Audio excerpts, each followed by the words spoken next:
All righty, and welcome back to Pathway to Glory here in the Boxing Corner. I'm Ben Porter, joined once again by the ever so amazing John Foster. How you doing, John? Thank you, Ben. I'm feeling great talking boxing again. I love it.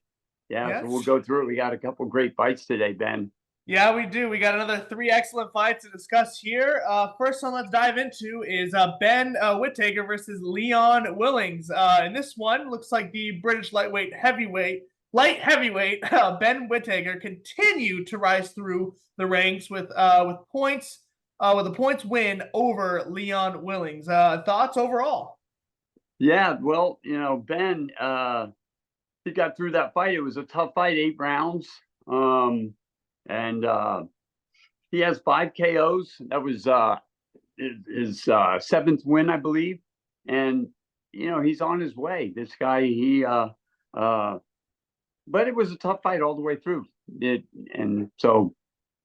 Hats off to him. Leon Willings, he's in there the whole fight. It's not like a give me there.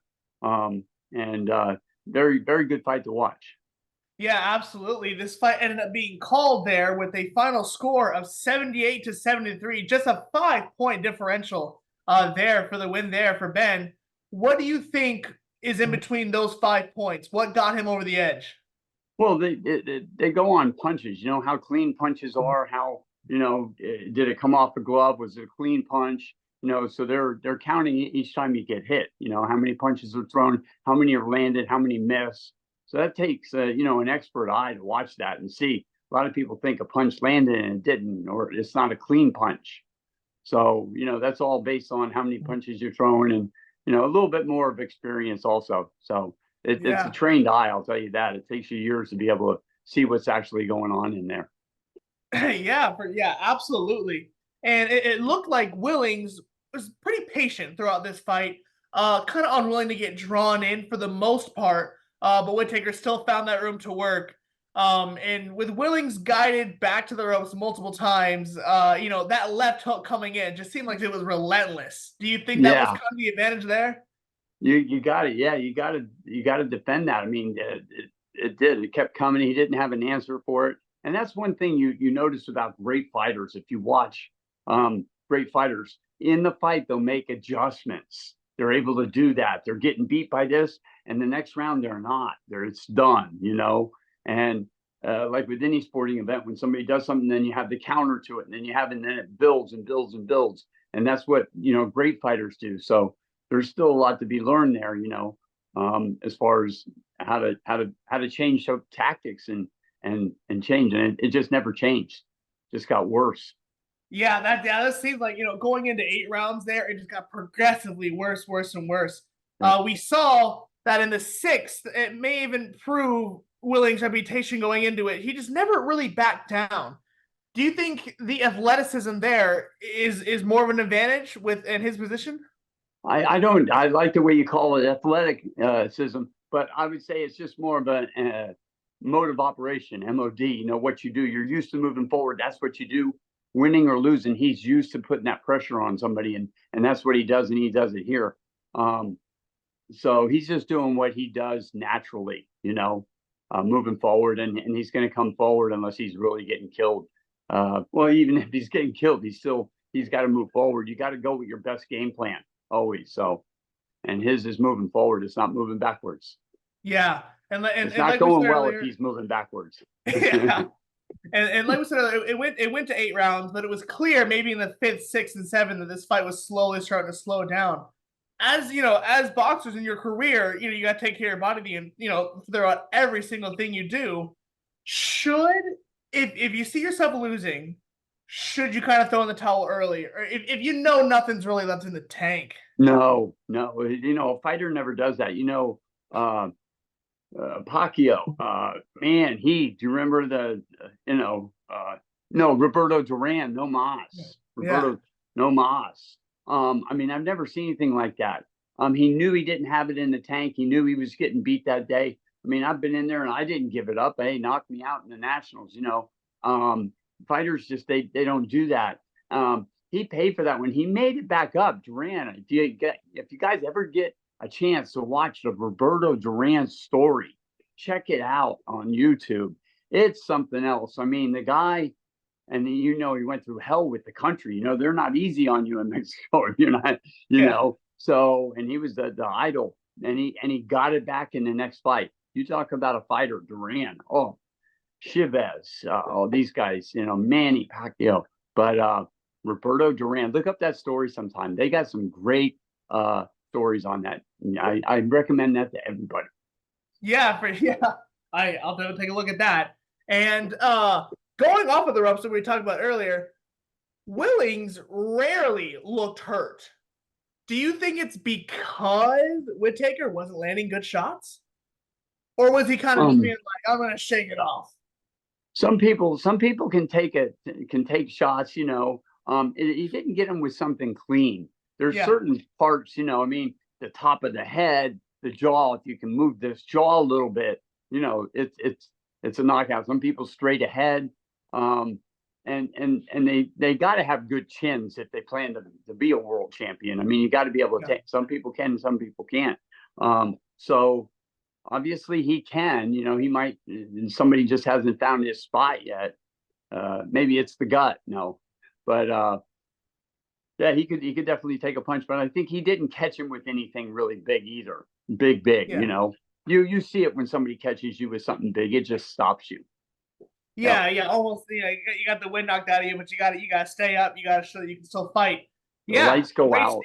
Yeah. So a great fight there, and let's move on to our next one here. We have Tszyu versus Sebastian Fundora. A great fight there, a bloody fight. Went on to 12 rounds. It was a split decision there. Opening thoughts.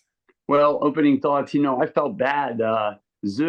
Tim. You know, he was expected to win that fight. You know, he was the WBC and the WBO champion. He had those belts, and he lost both of them in this fight to, you know, Sebastian. It was fair. They were both going at it. But in the second round, he got cut.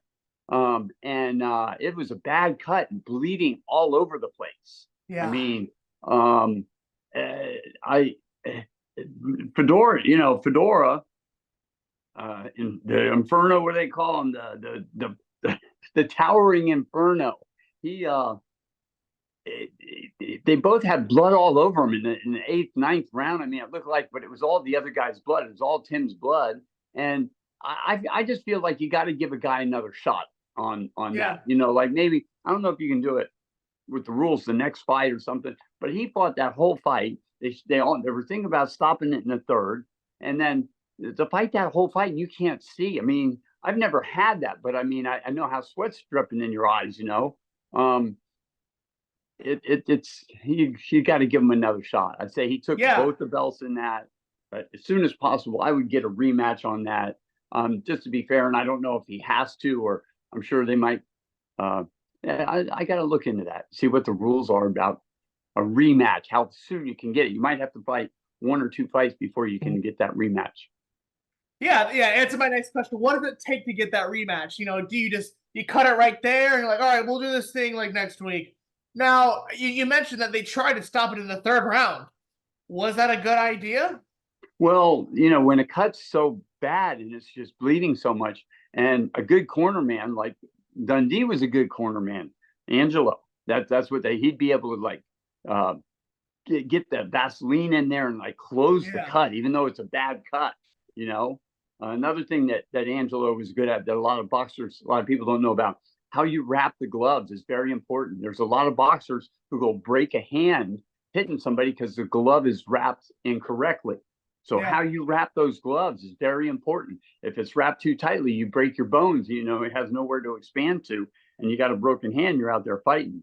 And that, believe it or not, it happens. Not so much in professional because the guys are on top of it, but in the amateurs, you know. Yeah, and this fight had 2 belts won here. Yep. What's the significance of 2 belts? Well, it's good. There's 4 belts that are very important, you know. The WBO, WBC, what is it? The WBA, the WBO, the IBC, and anyway, those are the important belts that say you're the world champion. He lost. He had two of them. He had the WBC and the WBO. Okay, they both went to Fundora. So now he's the champion. He has both those belts. Yeah. It'd be good to, if you could hold all four of those belts that are important, And nowadays that's a problem with boxing, Ben. There's so many belts out there. You get a belt for the Galveston Championship. You get a belt for the South Side Seashore. So everybody has a belt now, but and there's a lot of boxing going on. I know MMA and everything is big, but boxing is just as big right now, and they're but they gotta get it streamlined somehow. There's not a good organization bringing it together like always. We had Don King back in the 70s, just running everything, and Lou Duva, the Duva brothers. I was reading about them last night. That's I got to know Duva a little bit here back in 1987 with some guys. So somebody's got to, if somebody smart could get a hold of it, get it together, or maybe a group of people and say, look, this is the organization. You want to be considered world champion. These are the belts, and this is how, come up with a good solid foundation for why you have each belt and how you get each belt, and that's what it means. Then you're the number one player. Yeah, and the last thing we'll talk about here is kind of the activation of once you're injured, because this is a bloodbath. This is a bloodbath of a fight. Once you get cut here, because at the end it seems like Fundora was trying to play it smart and attack his opponent's head. Once you kind of get that cut, does another kind of fire ignite you where you're like, I gotta win this fight, and I gotta win it quick? Well, yeah, I mean, if somebody has an injury, you can go after it. You could, try to, it's just not nice to say, but yeah, I mean, if you can keep, you're hurting somebody somewhere, and sometimes a lot of people don't know, you're looking for a certain punch to end a fight. You might throw a good left hook, and sometimes you just kind of tap them with it, and it's there, and then you tap him with it, and then he thinks, no, you don't have that left hook, and then you set it up for that one time where now you lay into it. I've seen a lot of fighters do that. There's a lot of strategy in setting up punches and going after a cut. I'm sure if you can make it a little worse and the fight's over, but then a lot of times it goes to the scorecard. Yeah, it can go to the scorecard, and if you're losing the fight at that, you don't want to end the fight at that point. So you got to think about that too. Yeah, two very good perspectives there. And we'll look forward to those individual boxing performances from both those fighters next and their next match. And now let's move on to our final fight here. We have Romero versus Isaac Cruz. Romero. Isaac, he came out saying he said to terminate Raleigh. And in the end, he did exactly that. He dominated him all the way to the 8th round with a TKO win. What are your thoughts there? Well, Raleigh's the contender, beat the champion. He's a world champion, super lightweight WBA champion, and Cruz took it to him. Cruz can fight, 18 KOs, 25-2-1 prior to this fight. You know what they call him? Isaac Cruz, Big Balls Cruz. Did you hear that one? When you got a performance like that, you kind of earn that name. Yeah, that's the name he came out there with. And then you got Pitbull Raleigh Romero. He took away his crown there. Tough fight, 8th round TKO.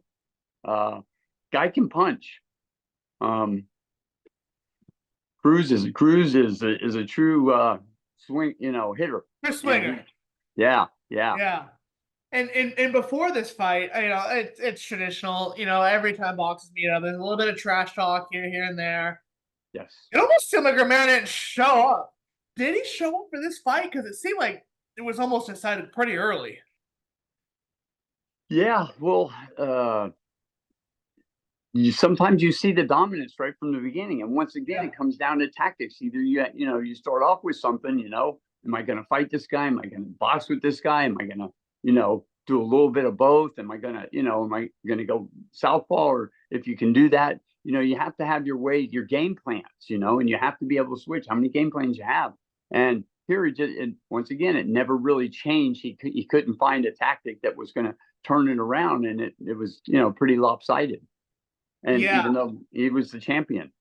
How crucial is it to adapt in any form of boxing? If your game plan you're going in, it's clear it doesn't work. How important is it to adapt and have? Is there almost a plan B in a lot of boxers' heads? There's great fighters who can do that, and there's other fighters that have what they have, and they go and it's like the Green Bay Packers. Green Bay Packers used to beat you with the power sweep, and so, well, okay, we know what they do. They do the power sweep. Well, you can't stop it. You know it's coming, and you can't stop it. There you go. Kind of like what Mike Tyson's going to do to Jake Paul. I believe the train's coming, and you can't stop it. Yeah. And for Romero, this is kind of his second clear indicator that he's simply just miles off of the level of this sport's true top fighters. What are the steps he has to take to kind of get back to that level? It's who's in the running, who's your top contender, your second contender. You got to go beat another contender, and then maybe two to get that fight back, unless he wants to give you that fight back, which when you win a belt, if you don't want to fight the guy you just fought, you want to defend your belt. And that's when you make your money. When you get your belt, a lot of people don't realize this, you get the belt, you not necessarily have made a lot of money yet, but when you start defending the belt, that's when you start to make your money. So getting the belt's not the big payday. It's when you have the belt and you defend it. So it'd be nice to defend it once or twice and then maybe go fight this guy again. And he was the world champion, so it's not going to be easy. And defending that belt, obviously priority number one, right? Now, in a previous fight we talked about, or his opponent won two belts. Two belts were won there. Is stacking up belts also another great thing to do here? Yeah, no, you want to acquire the other belts. You got great champions that have the three other belts, so that's what they call a unification of the belts there. You'd like to get all the belts in your weight division. And a lot of guys, when they can't get that fight for that belt, they'll drop down a level or go up a level, depending, and those are truly great fighters that, you see them, they win at one level, they bring their weight up, go up. They can't get the fight at that level, and they'll drop down a level and fight for that belt. Yeah. And a lot of times the guy's tougher at the lower belt. You want to fight somebody your weight rather than the guy down here. And when you go up, there's always a problem with that. Some people can do it, and some people can't go up in weight when you're fighting. Yeah. And last question here to wrap everything up. What has a bigger effect here? Winning a belt or losing a belt? What has more impact on a boxer's career? That's a good question, Ben. Winning a belt or losing a belt? Obviously, winning a belt has more positive effects. But it depends on when you lose it. Do you lose it in your next fight? Leon Spinks, somebody like that. Then you're a world champion, but you never defend it. In fact, I was watching Rocky the other day, and I've never seen the other Rocky movies. I saw the first one, But anyhow, yeah, and I'm afraid to go fight this guy. He's good. And then his wife, he has to admit to his wife that he's afraid. This guy's a killer in there, and I don't feel like it was real that I won the first one. So I think defending that belt is more, how many times can you defend it? How long can you hold it? And of course, who are you fighting? Yeah. Back in the day in the 80s when I was, I call it my day, but it's every. You had Sugar Ray, you had Thomas Hearns, oh my gosh, the list was on and on. Yeah. With killers, with great fighters, Hagler. Oh man. So, my favorite fight, Sugar Ray Leonard and Thomas Hearns, although Hearns and Hagler, what a war. You want to watch a great fight. So yeah, I will never want to be in contact with Sugar Ray. Let me tell you that. All right. Thanks again, John, for coming on the show. And with views of your favorite boxers here, your top two. You talk about Rocky, you talk about Mike Tyson, Sugar Ray.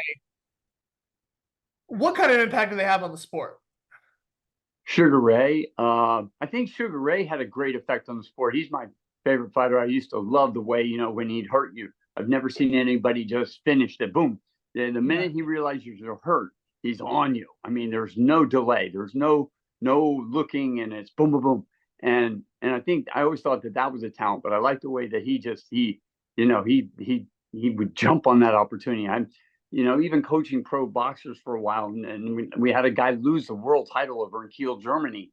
He had the Yeah. guy knocked out, and we were going, go, hit him, go, and he walked around him for 45 seconds. He could have flown on him, hit him, and he looked at him, and he lost the world title fight in Germany, working for Angelo. And Yeah. I went to the fighter afterwards, and I talked to him. I said, "You were out." He says, he admitted it. He was gone. Yeah.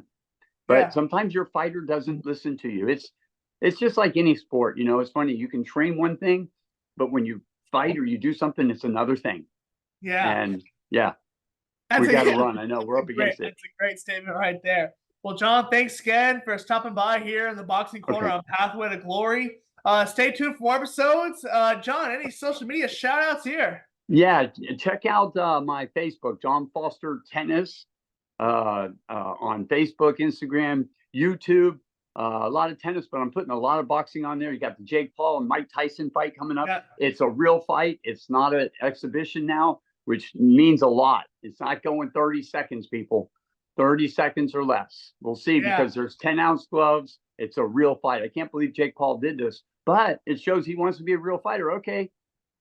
And we're going to find out. If he goes more than 3 rounds, that's going to be it's going to show a lot. I don't think it's going 30 seconds, so we'll see. We'll find out this summer. Don't forget that fight shooting on Netflix. It's going to be the summer showdown here. Yeah, and John, me and you have some similar favorite boxers. I love Sugar Ray's dominance, as well as Mike Tyson's going in there. And don't forget to check us out here. If we have Instagram, Facebook, Twitter, if you guys have it, we do too. I'm on Instagram. Check me out at Ben_Ports. Also, a new sports broadcaster for Texan Live. Don't forget to check that out there with Dave Campbell. And with that, I think we're all good to go here. Thanks again, John. You got it, Ben. See you next week. Yeah, see you next time.